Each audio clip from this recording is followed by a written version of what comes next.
Hey folks, welcome to the week 6 focus video for MH510 in the spring of 2024. This week we're going to be dealing with Marxist history. After all, we're all neo-Marxists or Maoists or Castroites or some such now.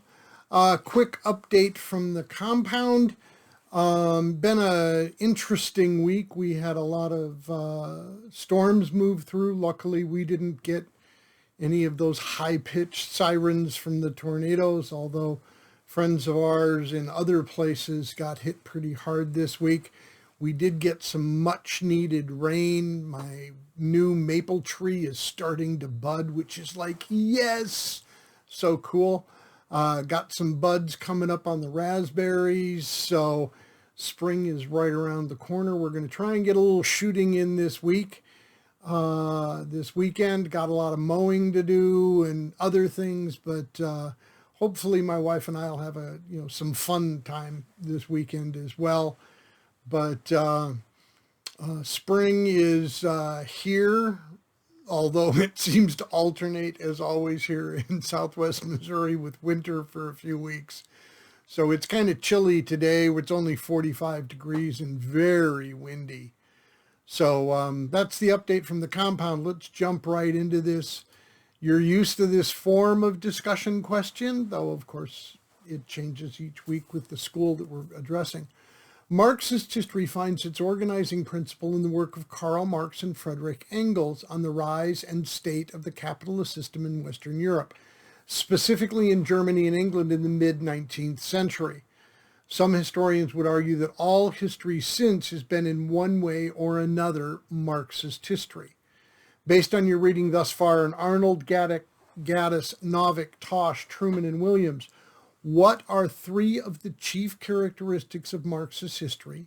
What do you think the strengths of this approach are, and what weaknesses exist within the Marxist history approach?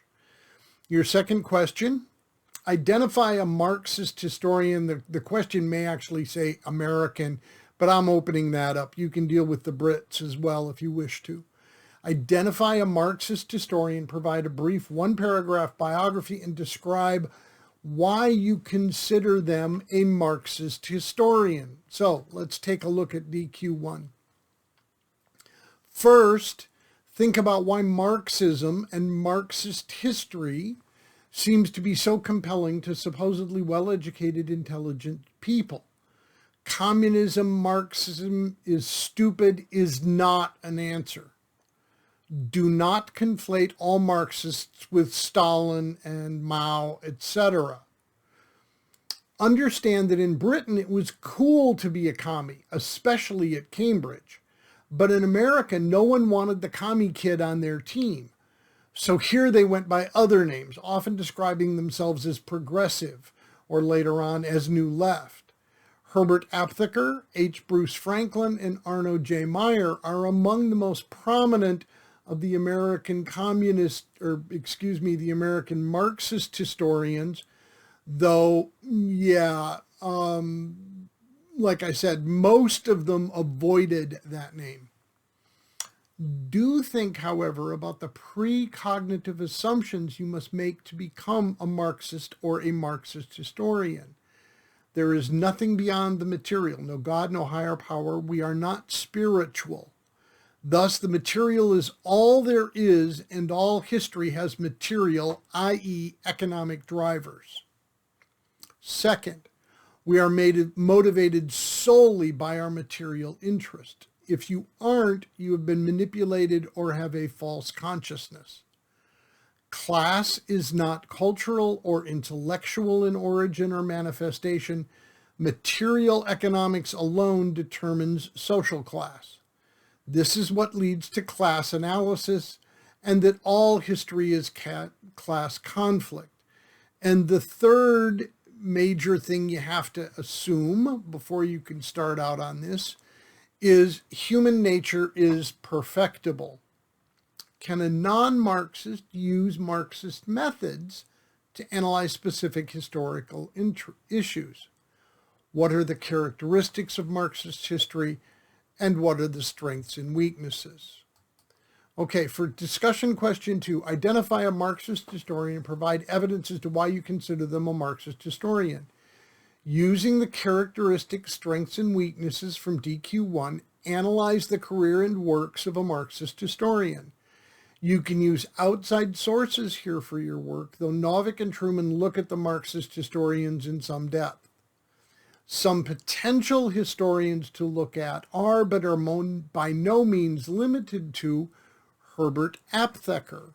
The Negro in the Abolitionist Movement is a journal article that he wrote. Philip S. Fauner wrote Protests in the United States Against Bismarck's Anti-Socialist Law. Christopher Hill, a British Marxist historian, Parliament and People in 17th Century England in Past and Present. And Gabriel Kolko, who is an American. In his obituary in the United States, they referred to him as a New Left historian. But in the obituaries of when he died in Britain, and he died in Holland, he committed suicide or euthanasia when he was very ill in Holland. But Gabriel Kolko is described as a Marxist by the British obituaries, as a New Leftist by the American obituaries, which tells you something about the difference between the view of Marxism and communism in Britain versus America. And he has an article called American Business in Germany, 1930 to 41. All right, some reminders about your final paper, research update and annotated bibliography, as well as the kind of the final paper itself.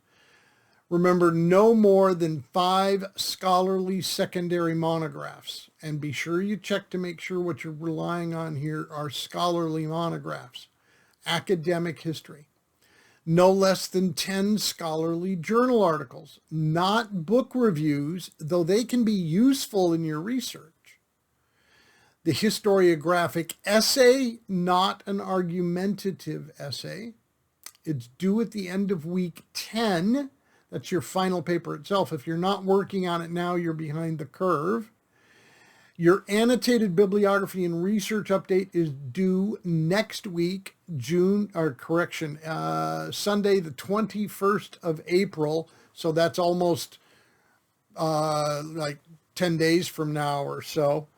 At the end of week 7, see the next slide for some details. The annotated bibliography, don't forget the naming convention in the cover sheet. An annotated bibliography is used as a stepping stone toward the completion of a major research project. As such, it serves to encapsulate the main arguments, notable features, and connections between a source and your topic. So for week 7, not this week coming up, but the week after week 7, complete an annotated bibliography for your historiographic essay.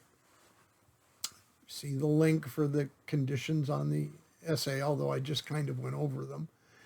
Your annotated bibliography should include 5 books and 10 scholarly journal articles. Each entry should contain correct bibliographic detail per the Chicago Manual of Style requirements from Chapter 14 of the 17th edition, as well as approximately 1 paragraph of text. For some relevant details on annotated bibliography, I've got 5 links. I believe they're live. They were live yesterday. Who knows if they're live tomorrow? Respond to the following about your annotated bibliography and then provide a research update. The annotated bibliography. Start with the Chicago Manual of Style, 14th chapter bibliographic entry in proper format. These can be either single or double spaced in 12-point Times New Roman font, hanging indent. Then tell me, after your bibliographic entry, what is each author's overall thesis? What is each author's argument in terms of your topic? How does the author's background and perspective influence his or her product? What types of evidence do they use, and how does it fit into your topic? Your research update is informal. Imagine you have 5 minutes in my office to tell me how it's going. These should be double spaced, 12-point Times New Roman font. What is your topic? How has your research to date affected your topic? Have you tweaked your research question? Have you shifted your emphasis based on the evidence in the readings you're doing? What techniques have produced the most fruitful lines of search, and which have provided the least fruitful? Then finally, what problems do you anticipate in terms of this term's historiographic essay, and in terms of the potential for this topic as a capstone topic? And if you've got any questions to ask me in those. Then refer to the syllabus for the point value of this assignment. There you go. There's week 6 Marxist history and a look ahead to week 7. With that, y'all take care, stay safe, and I'll see you around the campus. Bye-bye.